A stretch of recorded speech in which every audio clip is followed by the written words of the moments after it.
Hello friends, you are welcome in this lecture. इस lecture में हम लोग एक न्यूमेरिकल के थ्रू कॉन्सेप्ट को समझेंगे। तो एक एग्जांपल है अ सिंगली रेनफोर्स्ड बीम जिसका डायमेंशन है बीम का 250 बाय 500। इसका मतलब है कि 250 मेरा विड्थ ऑफ बीम है और 500 डेप्थ है।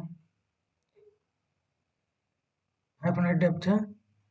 जब भी आपको कोई क्वेश्चन मिलता है तो सबसे पहले आप उसमें जो गिवन इन्फॉर्मेशन है उसको देख लीजिए। तो हमको पता चला पहला लाइन से ये is reinforced with 4 bars of 60 mm diameter, यानी रेनफोर्स्ड किया गया है और diameter with an effective cover of 50 mm।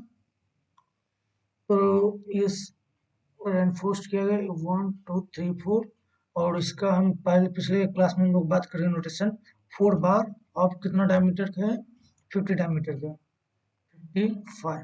इसका मतलब ये है। उसके बाद फिर हमको मिल रहा है इफेक्टिव कवर।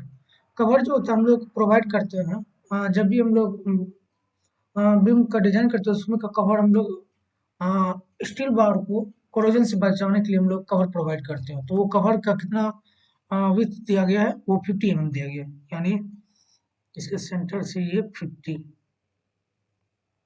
mm। उसके बाद मेरे पास M20 ग्रेड का हम लोग कंक्रीट यूज किए हैं, M20 ग्रेड और Fe250 आयरन स्टील यूज किया। तो पिछले क्लास में हम लोग बात कर चुके हैं M20 का मतलब क्या है, यानी उसका कैरेक्टरिस्टिक स्ट्रेंथ है 20 न्यूटन पर mm स्क्वायर। और Fe 250 का मतलब कि Fy का मान यहाँ से 250 न्यूटन पर mm स्क्वायर।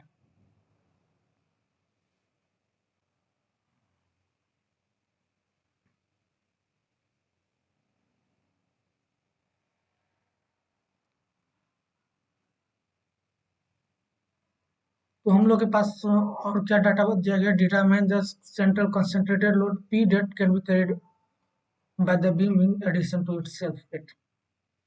सारा डाटा हम लोग कवर कर चुके हैं और एक है इसका लेंथ दिया गया हम लोग का बीम का 6 मीटर। और फिर से हम लोग सारा डाटा को सारे डाटा को हम लोग देख लेते हैं। तो डाटा को एक जगह हम लोग नोट कर लेते हैं। तो हमारा विड्थ दिया गया है, विड्थ है 250 सारा डाटा mm में है। विड्थ 250 है, डेप्थ था मेरा 500 और इफेक्टिव डेप्थ जो होता है कवर को माइनस कर देंगे तो इफेक्टिव डेप्थ आ जाता है 500 माइनस 50 450 mm। यहाँ से हम लोग का विथ इफेक्टिव डेप्थ निकल गया और एनफोर्समेंट 4 बार ऑफ 50 डाया का हम लोग किए हैं, 4 बार ऑफ 50 डाया का हम लोग रेनफोर्समेंट किए हैं। उसके बाद हम लोग का क्या है, मेरे पास FCK का वैल्यू हम लोग को पता चल चुका है 20 न्यूटन पर mm स्क्वायर और Fy का 250 न्यूटन पर mm स्क्वायर। जब इतना सारा डाटा हम लोग के पास आ चुका है तो हम लोग कैलकुलेशन की ओर आगे बढ़ते हैं। तो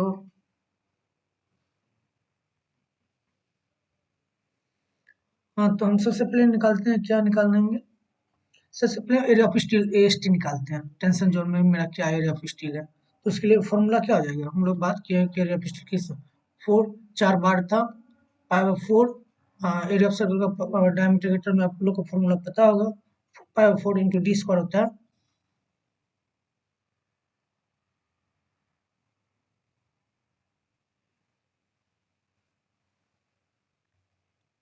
मेरा यहाँ पे डाया कितना दिया गया है, कवर ऑफ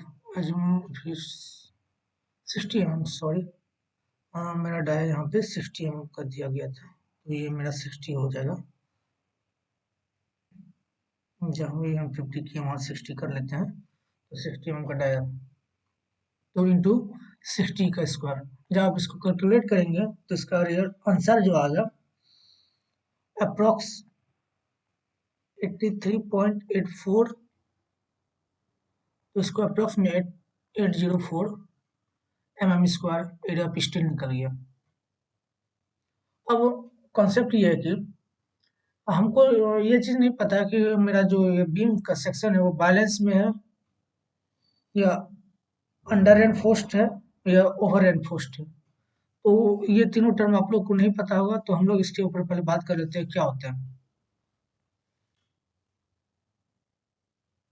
जब हम कोई भी बीम डिजाइन कर रहे होते हैं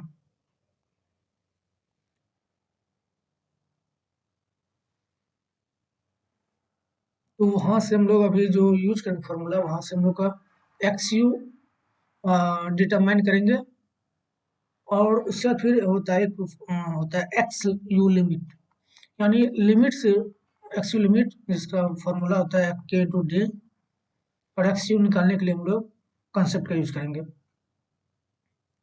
तो एक्स यू लिमिट का के इस चीज को हम लोग के बोलते हैं।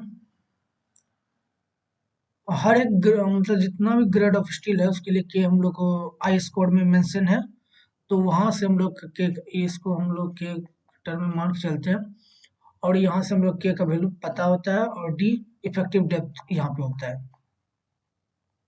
तो यहाँ से हम लोग का एक्स की लिमिट निकल जाएगा, और हम लोग जो कुछ एज्यूम करके हम लोग एक्स यू का निकालेंगे, तो वहाँ पे 3 केस बनेगा। तो जो अभी 2 वेरिएबल रहता है, 3 केस बनेगा।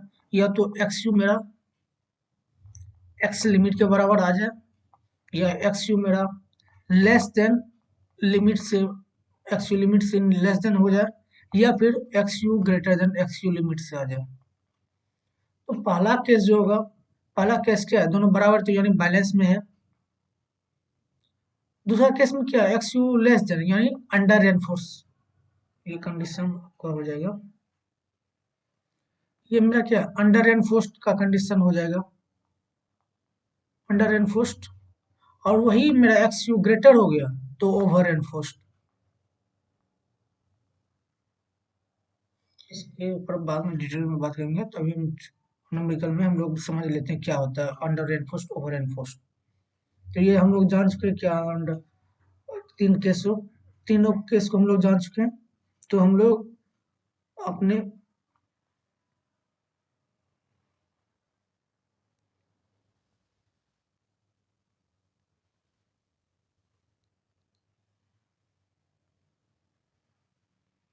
तो अब हम लोग बात करते हैं, ये बात कर चुके क्या under enforced balance section over enforced.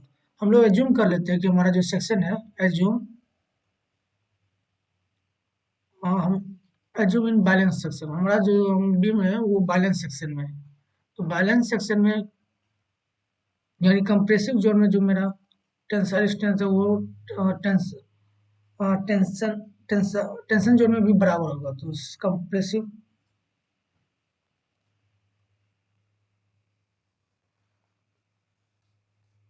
तो इसका फॉर्मूला होता है सी का 0.36 F C K B x you, और इसका फॉर्मूला होता है 0.87 F Y A S T.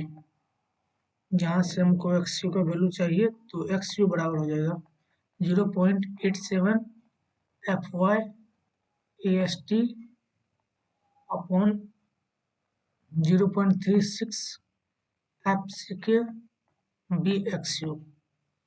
हम हमारे पास एफ वाई हम लोग हम गिवन है, ए एस टी निकाले हैं, एफ सी के भी गिवन है, ये बी एक्स यू नहीं आएगा, एफ सी के गिवन है, बी पता है। तो यहाँ पे सारा अगर वैल्यू हम लोग डाटा पुट करेंगे, तो मेरा यहाँ से एक्स यू का वैल्यू आ जाएगा 97.15। यहाँ से एक्स यू का वैल्यू निकल गया, और वहाँ पे हम लोग बात किए थे एक्स की लिमिट का वैल्यू निकालने के लिए क्या करते हैं, के इंटू डी। डी मेरा कितना है अभी हम निकाले हैं, डी इफेक्टिव डेप्थ है मेरा 450 इंटू, और के हम लोग पिछले स्लाइड में बात किए थे, यहाँ से के के का है Fe 250 यूज किया तो 0.53 इंटू 0.53, यहाँ से मेरा एक्स लिमिट का मान आ जाएगा 238.5। तो मेरा यहाँ पे क्या केस बन रहा है, x you is less than x you limit. तो मेरा बीम क्या है, अंडर रेनफोर्स्ड सेक्शन है।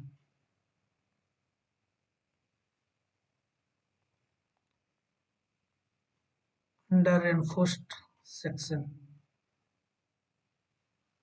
यहाँ से तो हमको पता चलेगा बीम अंडर रेनफोर्स्ड सेक्शन है। तो अगर अंडर रेनफोर्स्ड सेक्शन है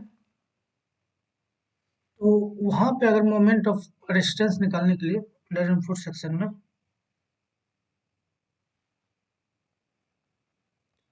तो मोमेंट ऑफ रेजिस्टेंस निकालने के लिए हम लोग का जो इक्वेशन है वो होता है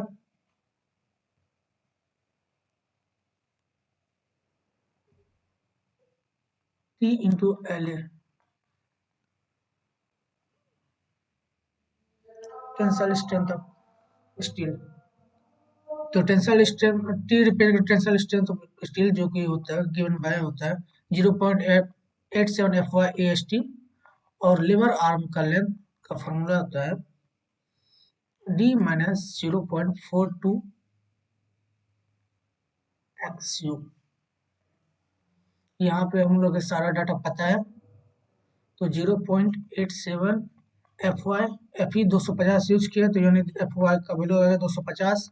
एरिया ऑफ स्टील हम लोग डिटरमाइन कर चुके हैं, एरिया ऑफ स्टील आया था हम लोग का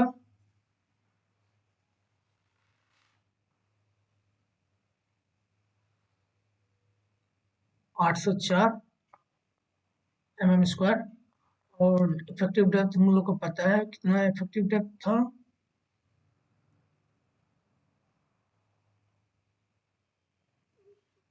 450 माइनस 0.42, और एक्सयू का भी हम लोग वैल्यू निकाले थे, क्या आया था एक्सयू का वैल्यू आया था 97.15।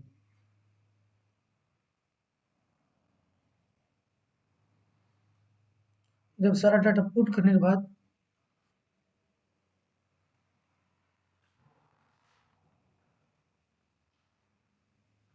तो यहाँ से मोमेंट ऑफ रेजिस्टेंस आ जाएगा मेरा 71.5 किलो न्यूटन मीटर।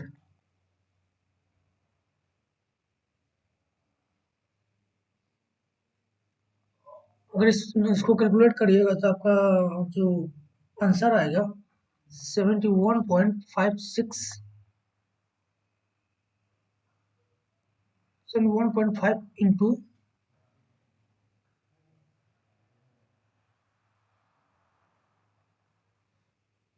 71.5 इंटू 10 के power minus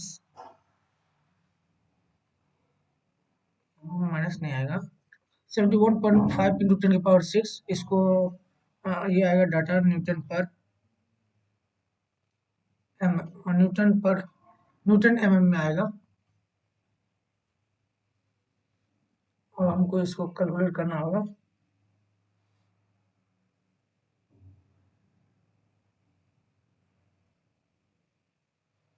kilo Newton metre में, तो वहां से हम लोग कैलकुलेशन आप लोग कन्वर्जन आप लोग को पता होगा, तो कन्वर्जन करने के बाद 71.5 किलो न्यूटन मीटर आंसर आएगा।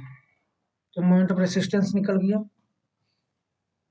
अब इसको क्यों निकाले हैं, क्योंकि हम लोग को क्वेश्चन में क्या पूछा, क्वेश्चन हम लोग को पूछा गया है, क्वेश्चन पेपर देखें, determine the central concentrated load P date can be carried out. हमको ये P का वैल्यू निकालना है जो कि बीम सेल्फ वेट, मतलब कि in addition to self weight जो कैरी कर रहा है उसके साथ P एक लोड, क्या लोड लगाएंगे, मतलब कितना लोड लगा सकते हैं जो कि कैरी कर लेगा। तो ये तक हम लोग मोमेंट ऑफ रेसिस्टेंस कितना मोमेंट कितना रेसिस्ट कर सकता है वो उसका मोमेंट निकाले हैं। इससे आगे आते हैं हम लोग, जैसे आगे बढ़ते हैं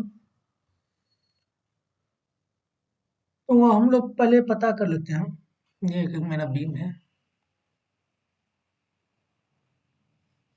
हाँ सल्फेट के कारण सल्फेट जो है यूडीएल में डिस्ट्रीब्यूट करके इसका सल्फेट हो रहा होगा, और एक मेरा है पी। तो मैक्स मोमेंट कितना कैरी कर सकता है मोमेंट, मैक्सिमम मोमेंट जो होगा इस दोनों कारण। तो हम लोग का यहाँ पी को हम लोग रिप्रेजेंट करेंगे डिजाइन पी यू से, और सल्फेट को डिजाइन सल्फेट से। तो मतलब जब हम लोग डिजाइन का बात करते हैं तो वहाँ हम फैक्टर ऑफ सेफ्टी से मल्टीप्लाई कर देते हैं। तो कंक्रीट का सेल्फ फैक्टर ऑफ सेफ्टी होता है 1.5 लेके चलते हैं, तो यहाँ से 1.5 टाइम्स पी हो जाएगा, और ये मेरा जो भी सेल्फ वेट आएगा 1.5 टाइम्स सेल्फ वेट आ जाएगा। तो ये मेरा डिजाइन कंसंट्रेटेड लोड और डिजाइन सेल्फ वेट आ गए यहाँ से। तो मैक्सिमम मोमेंट निकालने के लिए, तो अगर दोनों को, इस दोनों के लोड की वजह से मैक्सिमम मोमेंट निकालें तो क्या आएगा मेरा, आएगा डिजाइन सेल्फ वेट इंटू जो भी इफेक्टिव लेंथ है times square by 8 plus effective length bye 4।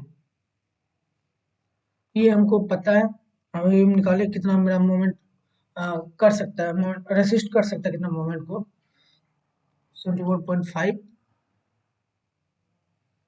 यहाँ मेरे पास डब्ल्यू हम लोग का सेल्फ वेट नहीं पता है, तो सेल्फ वेट हम लोग निकाल लेंगे। तो इफेक्टिव लेंथ हम लोग को पता है into square by 8 plus you into 6/4। तो सेल्फ वेट कैसे निकालेंगे, सेल्फ वेट निकालने के लिए देखो, अगर आपको किसी भी मटेरियल का वेट निकालना है तो वेट दो तरीका से, या तो आप उसको बैलेंस पे जाके मेजर कर लीजिए कि इतना केजी को, और दूसरा होता है कि अगर आपका उस मटेरियल का डेंसिटी पता है और उसका वॉल्यूम पता है तो आप किसी भी मटेरियल का वेट निकाल सकते हो। तो इसका हम लोग के पास वॉल्यूम पता है, अ, हम लोग का इसमें डायमेंशन दिया गया था, क्या था डायमेंशन इसका, 500 बाय 250 mm। तो 500 बाय 250 यानी 0.25 इंटू 0.5, और 1 मीटर के लिए हम लोग डिजाइन करते हैं इंटू 1। तो ये मेरा क्या आ गया, वॉल्यूम हो गया। और डेंसिटी जो होता है मेरा कंक्रीट का होता है वो 25 किलो न्यूटन पर मीटर होता है।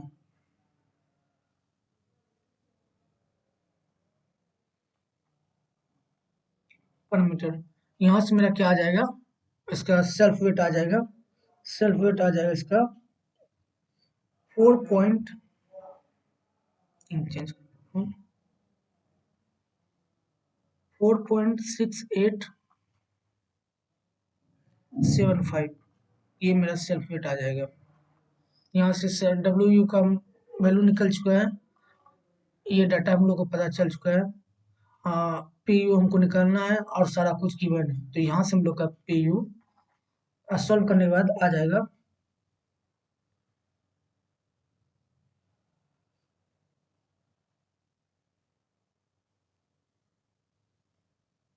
पी यू जो भी आएगा, ये हो जाएगा मेरा पी बाय 1.5 करोड़, और इसका वैल्यू आ जाएगा पी मेरा 22.40 किलो। कैलकुलेशन करिएगा, आपको यही रिजल्ट आएगा।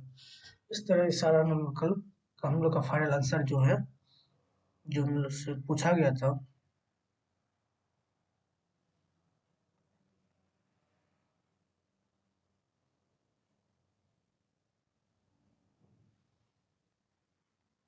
ये हो गया 22.40 किलो न्यूटन मेरा, ये हो गया आंसर। बाकी आप लोग बनाइए खुद से, और कहीं प्रॉब्लम होता है कमेंट करिए।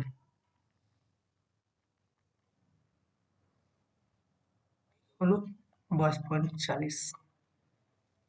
That's all for today, मिलेंगे नेक्स्ट लेक्चर में।